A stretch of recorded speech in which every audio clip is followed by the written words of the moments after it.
देखिए, अनुराग भदौरिया हमारे साथ एसपी से जुड़ गए हैं। अनुराग भदौरिया जी, बहुत बड़ी खबर ये आ रही है कि जल शक्ति विभाग के राज्य मंत्री दिनेश खटीक ने कहा है कि दलित होने की वजह से कोई बात उनकी सुनता नहीं, लिहाजा वो इस्तीफा दे रहे हैं। इस सरकार में किसी का सम्मान नहीं है। ये सरकार जो बड़ी बड़ी बातें करती थी दलित के बारे में, अब देखिए सरकार ने क्या हालत है सरकार की। दलित के मंत्री इस्तीफा दे रहे हैं। एक मंत्री के ओएसडी सस्पेंड हो जाते हैं, वो दिल्ली भाग रहे हैं, और एक उप मुख्यमंत्री जिनके डिपार्टमेंट उनकी कोई सुनता नहीं है। मुख्यमंत्री से मंत्री की भिड़ी हुई है, अधिकारी से अधिकारियों की भिड़ी हुई है। अब बताइए जनता कहाँ जाएगी?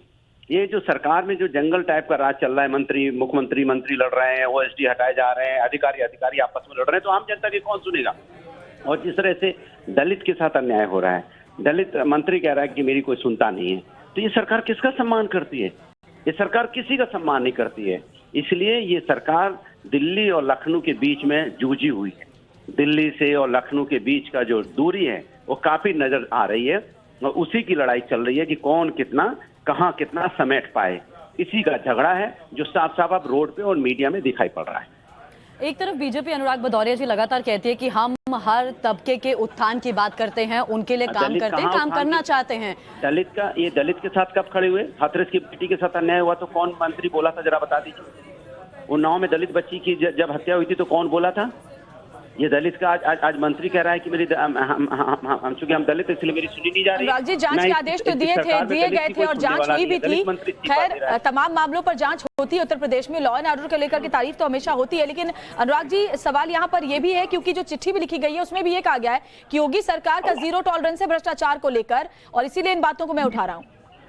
देखिए, मैंने आपसे साफ साफ कह दिया, उत्तर प्रदेश के अंदर में मंत्री मुख्यमंत्री से आपस में नहीं बन रही है, अधिकारी की आपस में नहीं बन रही है। ये आपस में मलाई खींचने के चक्कर में पड़े हैं सभी लोग।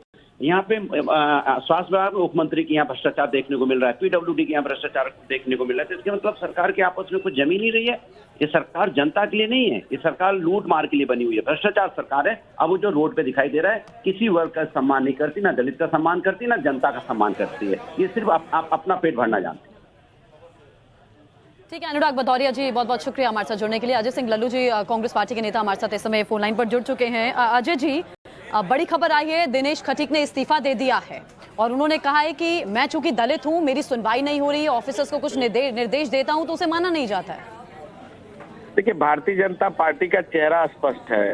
ये दलित विरोधी है, पिछड़ा विरोधी सरकार है, और पिछले काफी जो प्रमाण इस बात के हैं, चाहे वो आरक्षण के मामलों को लेकर हो या जो अभी 69,000 शिक्षक भर्ती में जिस तरह आरक्षण पिछड़े वर्ग के और दलित वर्ग के नौजवानों के साथ धोखा किया सरकार ने, अब तो मंत्री जी ने अपनी बेवसी को लिखा है। अब तो ये स्पष्ट है, योगी आदित्यनाथ जी भ्रष्टाचार में पूरी तरह लिप्त हैं।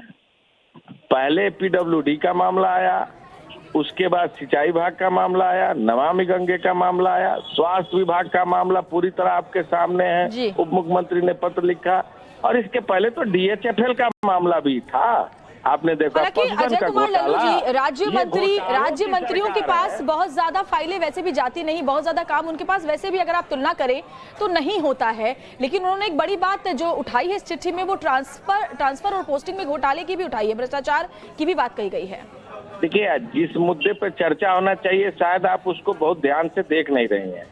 उन्होंने कहा है कि मैं दलित हूं इसलिए हमारा सम्मान नहीं है, तो ये स्पष्ट है ये सरकार दलित विरोधी है, और दलित का सम्मान ये सरकार करना नहीं चाहती। क्या एक राज्य मंत्री अपनी बेवसी को लिख रहा है? कल से बैठे हुए केशव मौर्य जी दिल्ली में, अब जितिन जी भी चले गए, अब दिनेश खटीक जी भी जाके दिल्ली के दरबार में अपनी हाजिरी लगा रहे हैं और अपनी बात को रखने का काम कर रहे हैं। तो इसका मंशा क्या है, मतलब क्या है?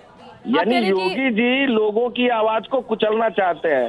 एक तो विपक्ष को नहीं सुनते, अब मंत्रियों की आवाज को नहीं सुनना चाहते, उनके कामों को नहीं देखना चाहते, और ये पूरी जो भ्रष्टाचार का बड़ा रैकेट है उसके सरगना है योगी आदित्यनाथ जी। क्यों अजय कुमार लल्लू जी, योगी आदित्यनाथ को जब जानकारी मिलती है तो जितिन प्रसाद के जो करीबी हैं उनको एक विभाग में अलग अलग जगहों पर बिठा दिया जाता है। जैसे योगी आदित्यनाथ को जानकारी मिली, टीम जांच के लिए टीम का गठन किया, कार्रवाई की, निलंबित कर दिया। आप एक बात बताइए, बिना मंत्री के फाइल संस्तुति के कोई मामला हुआ होगा क्या? डीएचएफएल में घोटाला हुआ था, उसमें मंत्री खिलाफ कार्रवाई हुई क्या? पशुधन घोटाला हुआ था, उसमें मंत्री खिलाफ कार्रवाई हुई क्या?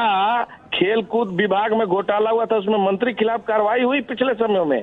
क्या अभी पीडब्ल्यूडी में, स्वास्थ्य विभाग में, या अभी जो ये नमामि गंगे के मामले में इतना बड़ा घोटाला सामने आया है, सिंचाई विभाग में किसी मंत्री खिलाफ कार्रवाई हुई? आप केवल छोटे बड़े कर्मचारियों के खिलाफ कार्रवाई करके क्या संदेश देना चाहते हैं? कांग्रेस पार्टी चुप क्यों है? इन मुद्दों को उठाती क्यों नहीं? चुनावों के पास ही ये सब मुद्दे क्यों नजर आते हैं? ऐसा कोई मामला सामने आता है तभी इन मुद्दों को आप क्यों उठाते हैं? आप एक बात बताइए, कांग्रेस के अलावा और है कौन जो सड़कों पर लड़ रहा है, लाठी खारा जेल जा रहा है? 28 दिन से धरने पर बैठा हूँ, एक हत्या हुई है जयराम वर्मा की, और अभी तक इस सरकार ने खुलासा नहीं किया।